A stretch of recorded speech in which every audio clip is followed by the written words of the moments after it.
En plus, vous osez vous plaindre. En plus de cela, vous vous mettez dans un tel état. Une image vaut 1000 mots. 2 images valent 2000 mots. La troisième, elle est officiellement pour ton départ ce soir. Le Barça gagne ce trophée devant son éternel rival pour la deuxième fois cette saison. Il est temps de partir et merci absolument pour rien cette saison. Dans un monde où le Barça avait eu ce penalty avant la fin du match, où Tchouaméni aurait pris carton rouge ici, où le penalty aurait été accordé au Barça ici, merci pour les incroyables rentrées, mais sans toutes ces erreurs arbitrales, il y avait un match où le Real Madrid n'aurait même pas obtenu les prolongations. Merci de t'être déchiré, j'ai vu de A à Z ce que tu as fourni pour cette équipe aujourd'hui. Merci d'avoir encore plus blessé Ferland Mendy qui revenait de blessure. Merci de nous avoir fait absolument rien remporter cette saison malgré l'équipe que tu as eue. Ton football aura été désastreux de A à Z, du début jusqu'à la fin de saison. Ce qui a littéralement rendu l'équipe méconnaissable sur le terrain footballistiquement parlant et par son comportement. En dehors de cela, aujourd'hui tu as touché le comble et pas qu'un petit peu. Aujourd'hui c'est l'heure de partir au Brésil. Et là à chaud, j'ai même pas envie de te remercier. On n'a pas gagné une seule fois l'éternel rival cette saison et ils sont en train de tout prendre devant nous. C'est pire que la honte. J'ai jamais vu ça de ma vie. J'aurais jamais cru penser voir ça de ma vie. Et pourtant avec toi, on a tout vu. Merci Carlo Ancelotti. Et là, comment je suis heureux. Comment je suis heureux. Il y a un point noir dans ma soirée. Un gros point noir. Je sais pas si vous réalisez. Has Mbappé scored a free kick a quitté Twitter. Vous allez sur son compte, plus aucune publication. Je peux pas aller dormir en me disant que la première fois de sa vie qu'il met un coup franc, c'est contre nous. Alhamdoulilah qu'il gagne pas. Hein. Alhamdoulilah que ce coup franc ne rentre pas dans l'histoire des classicos avec une victoire du Real. Il a jamais marqué de coup franc de sa vie. De sa vie. Et Chesney, c'est quoi ce positionnement de fou? Il se met au milieu de la cage, il lui laisse tout le côté gardien ouvert et il calcule. Il se place comme s'il n'y avait pas de mur en fait. Il vient de faire du mal. Il vient de faire du mal à toute une communauté d'anti-Mbappé. Il vient de faire du mal à toute une communauté de Barcelonais. Vous savez, ce mec-là, il avait déjà la grosse tête. Il n'avait pas besoin de marquer des coups francs pour ça. Et le pire, Wallah que Dieu m'en soit témoin, quand il a posé la balle, j'étais pas seul. J'ai dit, tu vas voir, il va marquer son premier coup franc aujourd'hui. Son premier coup franc direct, rentrait pas dans des débats. Et voilà, il a relancé le Real comme ça. Ça là, ça peut m'empêcher de dormir. Premier degré. Si j'ai un fils, je l'appelle Jules. Ou peut-être Lamine, je sais pas. À 12 contre 11. À 12 contre 11. Sous vos yeux, il n'y avait pas d'autre match. Tout le monde a regardé ce classico. Tout le monde, même ceux qui supportent pas le Barça, même ceux qui supportent pas le Real, vous l'avez vu sous vos yeux. Vous nous traitez de corrompus? Si nous on est corrompus, que dire des voisins? À 12 contre 11, avec je ne sais combien de pénaltys pas sifflés, je ne sais combien de rouges pas sifflés, avec une pression psychologique mise sur l'arbitre.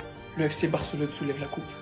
Le grand FC Barcelone soulève la coupe. Thierry Henry vous l'a dit, l'Europe a peur du Real.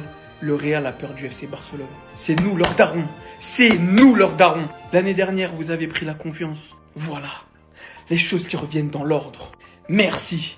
Ton haram ball ne gagnera rien. Merci, Jules, pour ce but qui restera gravé dans l'histoire, dans le cœur de tous les Barcelonais. Et merci, tonton. Hansi Flick a remporté toutes ses finales. 2 finales disputées avec le FC Barcelone, 2 victoires remportées. Ce monsieur a changé notre vie. Ce monsieur nous a redonné le sourire. Ce monsieur a ramené le soleil à Barcelone. Et ce monsieur mérite tout notre respect, toute notre gratitude. Monsieur Hansi Flick, on vous oubliera jamais. Je sais pas le dire en allemand, mais danke schön. Merci, gracias, arigato, shukran. C'est sous vos yeux. Et on passe pour des menteurs. Le match n'est même pas fini, là c'est les prolongations. Ferran Torres qui se fait accrocher par Rudiger dans le temps additionnel. Il lui crochette le pied, vous le voyez ici. C'est dans la surface. Pas penalty, pas de VAR. Rafinha qui se fait pousser dans le dos par Asensio. Pas de penalty, VAR. Carton jaune pour simulation de Rafinha. Aurélien Tchouaméni qui vient découper Dani Olmo dans le dos. Regardez sa cheville là. Regardez juste comment elle va finir. Voilà. La cheville de Dani Olmo. Il touche pas le ballon, excès d'engagement, il le découpe par derrière. Carton jaune, pas de rouge, pas de VAR. Valverde, qui met une main, elle est toujours pas au sol. Vous pouvez le voir sous plusieurs angles, elle touche pas le sol. Vous pouvez le voir sous un autre angle. Pas de penalty, pas de VAR. Koubarsi, qui se fait arracher son maillot. Vous le voyez, la balle arrive sur le poteau. Koubarsi se fait retenir. Vous voyez dans quel état il est. Vous voyez tous ses abdos. Pas de penalty, pas de VAR. Voilà, c'est sous vos yeux. C'est comme ça qu'on se bat. Et je vous l'avais dit hier. Comment voulez-vous que cet homme arbitre le match correctement? Il se retrouve avec une action litigieuse dans le temps réglementaire. Dans le traditionnel, pardon. Celle de Ferran et celle de Rafinha. Dernière minute du match, c'était sûr qu'il n'allait pas siffler penalty. Voilà, bravo. Et maintenant, quand vous voyez ce coup franc, il va le supprimer le compte haters de Mbappé. Il est vraiment en train de devenir ce joueur ultime. Mais on a pourtant des supporters madrilènes qui se sont réjouis d'apprendre que Mbappé ne devait pas commencer ce match. Restez là où vous êtes et ne vous considérez pas comme supporter. Mené 1-0 par le Barça, après un coup franc provoqué par Kylian Mbappé qui est à l'origine de ce coup franc, vient sans aucune peur prendre ce tir, après qu'il travaille cela depuis des semaines, des mois, tir qui vient traverser toute la surface, qui passe Chesney, qui vient littéralement faire poteau rentrant. Que le Real Madrid perde ou gagne ce match, cela n'empêchera pas le fait qu'il est en train de réaliser une entrée stratosphérique, qu'il est en train de faire taire toutes les personnes qui pensaient qu'on allait être meilleur sans lui, alors qu'à peine lors de son entrée, on a vu l'explosivité qu'il a apportée directement, la percussion, la hargne, la détermination, l'envie de réussir, de revenir, chose qu'on n'a pas vu chez les Rodrigo. Il a rien fait, comme ses initiales, il a fait R, chose qu'on n'a pas vu chez plein d'autres joueurs. Il est temps de vous rendre compte que ce mec est avec nous, qu'il peut littéralement devenir le meilleur joueur du monde. Mais vous êtes content quand il joue pas notre meilleur buteur en championnat. La honte. En vrai, vous le méritez pas. Voilà sa réaction au mec qui déteste Mbappé, maintenant qu'il a compris qu'il pouvait rien faire. Il n'y a pas de cette fois-ci, c'est un coup franc, c'est pas un coup franc comme la dernière fois. Si vous vous demandiez si l'arbitre allait favoriser une équipe après tout ce qui s'est passé ces dernières 24 heures, si vous voulez mon avis, pour l'instant l'arbitre actuellement sauve le match du Real Madrid. En commençant par l'intervention de Valverde après avoir parcouru tout le terrain et littéralement été frustré par ses coéquipiers, voici qui vient réaliser un grand acte sur Ferran Torres avec le ballon qui vient littéralement toucher sa main. La règle est claire et stipule qu'à partir du moment où la main d'appui, qui est celle-là, est sur le sol, donc il s'appuie dessus, le penalty ne devrait pas être sifflé. Sauf qu'actuellement sa main d'appui, comme vous pouvez le voir du début jusqu'à la fin du tacle, ne touche pas le sol. La seule raison possible pour laquelle l'arbitre n'a pas pu siffler le penalty ici serait que celui-ci a considéré qu'en taclant, Valverde ne pouvait pas mettre sa main autre part. Suivra par l'énorme tacle d'Aurélien Tchouaméni sur Dani Olmo. Qu'on se le dise dès le départ, le tacle est énormément dangereux et ça aurait pu lui casser la cheville. Encore une fois, la seule raison que je puisse voir à cela, c'est que Tchouaméni à la base, il avait le dessus physique sur Dani Olmo. C'est par après que Dani Olmo arrive à se mettre devant lui. Et malgré qu'Aurélien Tchouaméni essaie de jouer le ballon sur cette action, le fait que Dani Olmo arrive à reprendre le dessus physiquement sur cette action va obligatoirement provoquer cette faute d'Aurélien Tchouaméni qui se finira au final par un carton jaune. Mais comme vous pouvez le voir au final, c'est littéralement deux actions qui auraient pu facilement tourner en notre défaveur. À vous de juger si cela a été bon ou pas, mais avec un autre arbitre, il se pourrait bien qu'on aurait pu être beaucoup plus dans la merde qu'on l'est actuellement. En tout cas les gars, il va falloir vous réveiller très rapidement en seconde période. C'est le joueur ultime les gars, on peut rien faire. Mbappé ne l'a jamais gagné. 4 stories avant le match. Il n'a jamais autant posté. Contre le plus grand rival, c'est là où il se permet de parler le plus. Il nous fait une teinture spéciale Neymar. Il vient réaliser un match somptueux, délivrer une passe D incroyable. À 17 ans, c'est littéralement déjà tous ses trophées. La storytelling de sa carrière, j'en suis carrément jaloux. Et ça, je vais même pas en parler. Il n'a jamais perdu contre Kylian Mbappé. Espagne-France, 3 matchs en classico. Hormis le fait qu'il est définitivement le meilleur jeune joueur de l'histoire du football, je me demande à quelle place il va se hisser dans l'histoire. Parce que pour moi, il va avoir un grand nom, un très très grand nom. Combien de fois il a parlé cette saison? Combien de fois il a assumé ses responsabilités? Combien de fois il s'est jamais fait vanner? Ce mec se fait tellement confiance. Il est tellement le joueur qu'il pense être. En tant que Madrilène, je vous le dis, vous avez une pépite entre les mains. Si vous arrivez à le tenir durant toute sa carrière, entre vos mains, ça va être un calvaire pour le Real Madrid. C'est une certitude. Il y avait penalty. Une chose, j'aurais pas aimé être à la place de l'arbitre à ce moment. Le penalty devait avoir lieu à ce moment précis. Quand Rudiger emporte littéralement la jambe de son adversaire pour déstabiliser celui-ci et le faire tomber. Mais à aucun moment ici, il y avait penalty de Raúl Asensio. L'arbitre s'est mangé un pressing comme pas possible, mais a fini par prendre la bonne décision. Par contre, en tant que supporter madrilène, je ne vais pas vous mentir que ici, il y avait réellement penalty et c'était 2 minutes avant cette action concernée.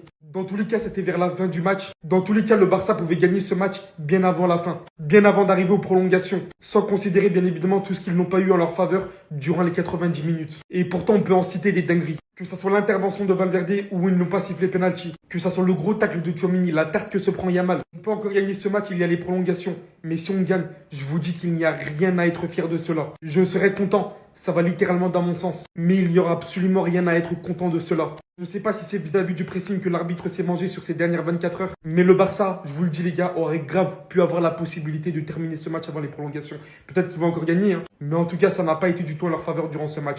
Toutes les décisions pratiquement. Arbitre qu'on a fait pleurer hier, aujourd'hui on peut le remercier parce que sans lui, ça là c'était penalty. On sait tous que normalement quand il y a ce genre de tacle là, la main d'appui, le bras d'appui les amis, lorsque ça touche le ballon, il n'y a pas penalty. Mais là sur ce tacle de Valverde les amis, disons-nous la vérité, la main n'était pas posée au sol encore. Si sur ça l'arbitre n'a pas sifflé les amis, c'est pas de la faute du Real Madrid, non, allez-y dire ça à la barre parce qu'il y a une barre là-haut, non. Et normalement cet arbitre là est reconnu pour être un pro au Barça, donc venez pas nous faire chier s'il vous plaît. De toute façon, penalty ou pas penalty, ils ont réussi à marquer un but, il faut qu'on égalise avant la mi-temps, sinon en deuxième mi-temps on va se faire tordre, on va se faire torcher. On n'arrive même pas à se créer des occasions pour vous dire, même garder le ballon une minute c'est compliqué. Et dans tout ça, voilà un autre aussi qui nous fout dans la merde. Le frérot, je sais pas qu'est-ce qu'il a dans ses jambes. Combien de fois le gars s'est blessé cette saison? Je pense qu'il s'est blessé plus de 5 fois, je sais même plus combien de fois. J'ai même pas fini de parler, le Barça a failli marquer le deuxième but. Le ballon vient de taper le poteau du Real Madrid. Au corner, tellement on se fait dominer partout. Revenir sur Mendy les amis, tellement on est en galère de genre. Le gars il revient de blessure et Carlos tu le mets directement titulaire dans un classico face à une équipe du FC Barcelone tellement dangereuse. Vous-même regardez comment on souffre. Domination totale. Le gars il vient juste seulement 8 minutes blessé. 8 minutes. Écoute, ton traitement là, ça servait à quoi? Est-ce qu'on t'a même traité? Parce que là, j'appelle pas ça traitement. T'es revenu pourquoi finalement? 8 minutes. 1, 2, 3, 4, 5, 6, 7, 8. Franchement là, ça devient n'importe quoi. Mettez-moi à jour le système médical. Tous. On n'est que en première mi-temps, mais comment on peut souffrir autant? C'est quoi ce but que Pedri vient de nous marquer? Comment c'est possible qu'il se retrouve tout seul dans cette situation? Vous-même regardez. Sur cette image, on a carrément l'impression que c'est un coup franc qui vient pour tirer, alors que non. Les milieux sont passés où? Tchouaméni, Jude Bellingham, vous êtes où? Comment vous pouvez tous vous faire attirer par un gamin? Lamine Yamal les a tous attirés de l'autre côté. Un Garcia qui rentre à la place de Mendy. Mendy qui, je sais même pas pourquoi lui aussi l'a titularisé aujourd'hui. Dites-vous qu'après le magnifique tac de Cubarsí qui empêche Vinicius d'aller en contre-attaque, Pedri te récupère le ballon. Lui-même, il s'occupe de faire la passe à Lamine Yamal. Lamine Yamal se retrouve à fixer. Lamine Yamal se retrouve seul à fixer Franck Garcia. Il l'a fixé, il est rentré dans la surface. Il se retrouvait face à 3 joueurs. Regardez comment tout cet espace-là est vide. Il y a personne. Il n'y a personne. Dites-moi, peut-être qu'on joue à 8 contre 11, je suis pas au courant. Et là, Pedri qui avait fait la passe au départ à Lamine Yamal, voici là où il se retrouve. Il n'y a personne sur lui. Comment c'est possible de jouer comme ça? On souffre, les amis. On n'arrive même pas à ressortir facilement nos ballons. Le Barça domine complètement et dès qu'ils perdent la balle, ils sont là pour récupérer. J'ai l'impression de voir le Barça de Pep Guardiola. La seule solution pour ressortir les ballons qu'on a, c'est de faire des longues passes. Et ça, forcément, ça ramène des déchets. Réveillez-vous, s'il vous plaît. Trouvez-moi un autre système parce que là, c'est pas possible. De toute façon, dans le Barça, ils ont commencé là. C'est comme ça, ils vont enchaîner si on se réveille pas.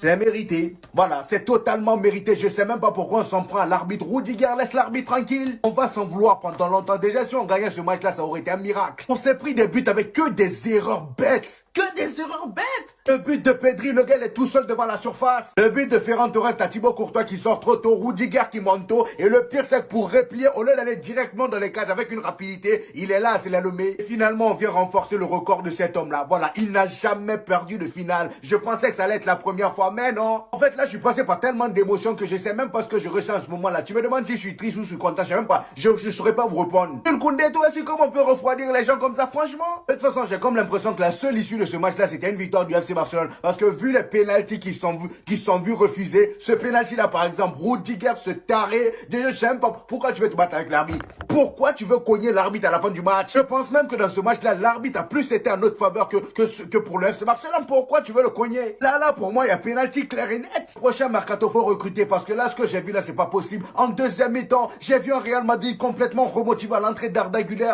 Kylian Mbappé. Mais après, l'intensité a baissé. Je me suis dit, ah, là, ils sont fatigués. Toutes les deux équipes étaient fatiguées parce que chacun, voilà, se mettait maintenant en repli défensif à chaque fois. Du côté du Real Madrid, c'est pas possible d'être autant limité en termes de joueurs. Vous vous rendez compte qu'on a sorti Rudiger pour faire entrer Hendrik? Tellement on n'a pas de joueurs. Ah, ça y est, félicitations au Barça parce que là, 3 matchs, 3 victoires pour l'FC Barcelone face à nous.